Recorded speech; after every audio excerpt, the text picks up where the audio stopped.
नमस्कार, स्वागत है आपका। मैं हूं आपके साथ पूजा। आप देख रहे हैं द नेटिजन न्यूज। आइए रुक करते हैं आज की खास खबरों की ओर। उत्तर प्रदेश के मुजफ्फरनगर जनपद से एक बार फिर पंचायत का तुगलकी फरमान सामने आया, जिसमें ग्रामीण युवकों पर जहां हाफ पैंट पहनने पर पूर्ण रूप से प्रतिबंध लगाया गया, वहीं ग्रामीण युवतियों पर भी जीन्स और स्कर्ट पहनने पर भी प्रतिबंध लगाया गया। समाज के ठेकेदारों ने पंचायत में दिए गए फरमान का पालन न करने वालों का सामाजिक बहिष्कार करने की घोषणा की है। ग्राम पंचायत चुनाव की घोषणा होने के बाद से पश्चिमी उत्तर प्रदेश में गाँव-गाँव पंचायतों का दौर शुरू हो गया। पंचायतों में समाज के ठेकेदार अपना रुतबा और वजूद रखने के लिए नए नए हथकंडे अपना रहे हैं, फिर चाहे वो तुगलकी फरमान ही क्यों न हो।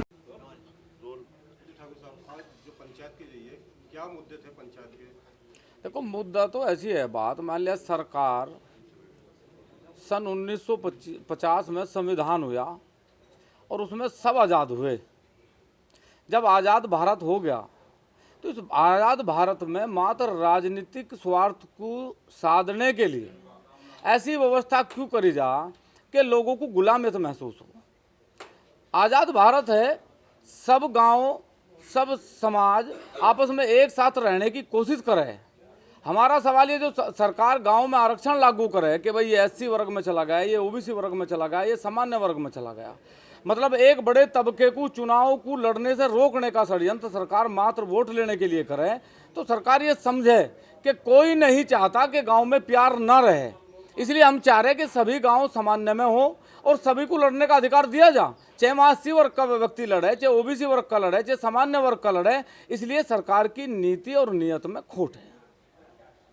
जब चुनाव शुरू हो जाते हैं तो गांव दर गांव शराब और दावतें शुरू हो जाए तो क्या कहना चाहिए, क्या निर्णय लिया गया? देखो, मैं आज इस पंचायत में ये भी निर्णय लिया गया पूर्ण रूप से कि इस बार का जो चुनाव होगा, चाहे वो जिला पंचायत का चुनाव हो, चाहे वो ग्राम पंचायत का चुनाव हो, कोई भी कैंडिडेट, चाहे वो प्रधान पद का दावेदार हो, चाहे बीडीसी का दावेदार हो, चाहे जिला पंचायत का दावेदार हो, यदि किसी भी गांव में वो शराब वितरित करता हुआ पकड़ा गया या उसने शराब जैसी कोई शिकायत आई या दावतों जैसी कोई शिकायत आई, तो उसका पूर्ण रूप से बहिष्कार करा जाएगा, उसे गांव में कोई वोट नहीं मिलेगी। एक आपने जींस पे पैंट पर रोक लगाने के लिए बात की, क्या बात?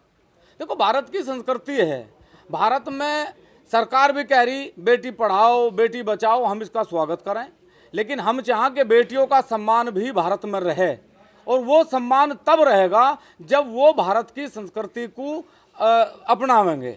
हम नहीं चाहते कि हमारे देश में और हमारे परिवारों में लड़कियां जींस पहनें और वो जींस पहन के बाहर जावें। हमारा ये कहना कि वो भारत का जो परिधान है उसे धारण करें, और जो लड़के गांव में हाफ नेकर पहन के फिरें या तहमंद पहन के फिरेंगे, अब उनका सामाजिक रूप से बहिष्कार भी करा जाएगा, और यदि वो नहीं मानेंगे तो उन्हें दंडित भी करने का काम समाज करेगा। जिनकी बेटियां जींस और टी शर्ट पहन के जाएगी तो उनका परिवार का? देखो, हमने आज एक घोषणा कर दी, कोई नहीं चाहता कि उसकी लड़की जींस पहने।